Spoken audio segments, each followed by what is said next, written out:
Time and Bedtime at the Crawford House inspired this little ditty. My apologies to Pachelbel for what I'm about to do to his lovely canon in D. Why don't you want to say goodnight? Why is it that you do not go to your bed and sleep tight until the morning light is come and cast its rays upon your eyes, and then you wake to greet the day God has made and rejoice, for you are part of it?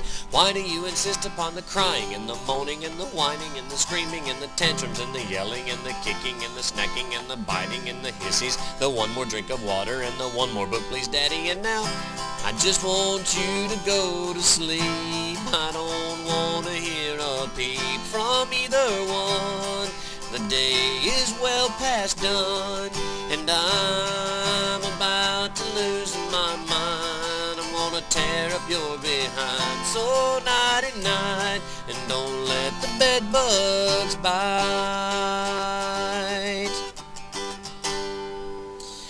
Now it is so quiet and so peaceful in this once chaotic house. We all are sleeping and we're dreaming, and it's quiet as a mouse. But what is that familiar sound tiptoeing nearer? Little steps approaching closer. No, it can't be what I'm fearing, and it's not. It's just the cat, and she is purring so contently, and she snuggles at my feet. To be sure, it's quite endearing. My lids relieve my eyes of all the stress that they were feeling, and I turn my head to sleep, but then I feel somebody staring, and then she's staring right at me.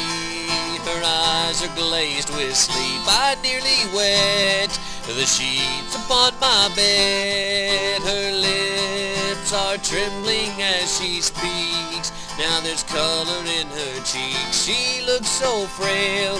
My heart begins to swell.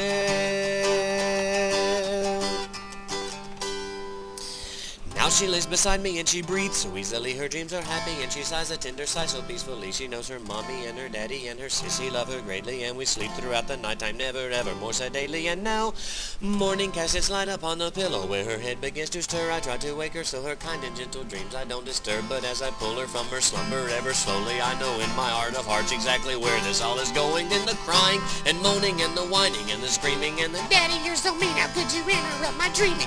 The brushing of the hair and then the clothes they hate to wear. I need the check to pay daycare. I can't forget her teddy bear. And then I signed her in at her own school. Off to work I travel to.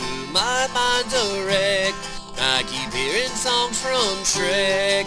I work all day and then go home. All my stress is mostly gone. My kids I see and I pull them in closely. Then we start to do the homework, and the dinner must be started, and gymnastics and piano, and the groceries must be carted, and the smallest one is crying, won't you hold me like she's dying, and the oldest one's frustrated with her homework, though she's trying, and dinner's on the table, but it's cold because we waited for the children to get back from practicing all their cheerleading. Now the broccoli is so nasty, the macaroni's pasty, and the meat is tough as leather, really the thing is quite tasty. So the crying and the moaning and the screaming and the whining start again, but now the target is asleep, it's homebound dining, and I raise my hands in wonder as I look around the table. How can anyone survive? Is anyone out there enabled? Then I think about the laughter when times are not so hectic, and I know that though my stomach ache is slightly not gone peptic, I see their smiling faces as on swings I push them gently. When I hold their little hands, life could not go more contently. So the crying and the moaning and the screaming and the kicking play a very tiny part of all the time my life is ticking, and the good outweighs the bad. I am more happy than I'm sad. For all of this I should be glad. I've had it better than my dad. You bet.